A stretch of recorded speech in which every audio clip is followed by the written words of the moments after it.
వరుస విజయాలతో Mumbai Indians women's premier league రెండవ సీజన్లో డిఫెండింగ్ ఛాంపియన్స్ ముంబై ఇండియన్స్ వరుస విజయాలతో హోరెత్తిస్తోంది. ప్రారంభ మ్యాచ్లో రన్నరప్ ఢిల్లీ క్యాపిటల్స్ ను ఓడించిన ముంబై ఇవాళ గుజరాత్ జైంట్స్ ను చిత్తు చేసింది. బెంగళూరులోని చిన్నస్వామి స్టేడియంలో గుజరాత్లో జరిగినటువంటి మ్యాచ్లో 5 వికెట్ల తేడాతో గెలిచింది. తొలుత బ్యాటింగ్ చేసిన గుజరాత్ టైటాన్స్ నిర్ణీత 20 ఓవర్లలో 9 వికెట్లు కోల్పోయి 126 పరుగులు చేసింది.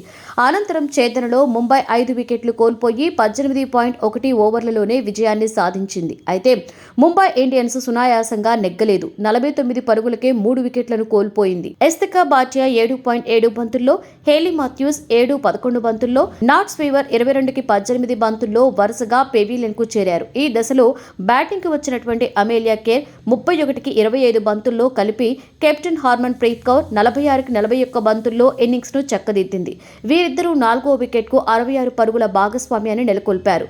గుజరాత్ బౌలర్లు పుంజుకొని స్వల్ప వ్యవధిలోనే అమేలియా పూజా 1కి 2 బంతుల్లోనూ అవుట్ చేశారు. అప్పటికే ముంబై విజయానికి చేరువలో ఉంది. హార్మన్ ప్రీత్ సిక్సర్ తో జట్టును గెలిపించింది. తనుజా 2 వికెట్లు, క్యాథరిన్ లీ చెరో వికెట్ తీశారు.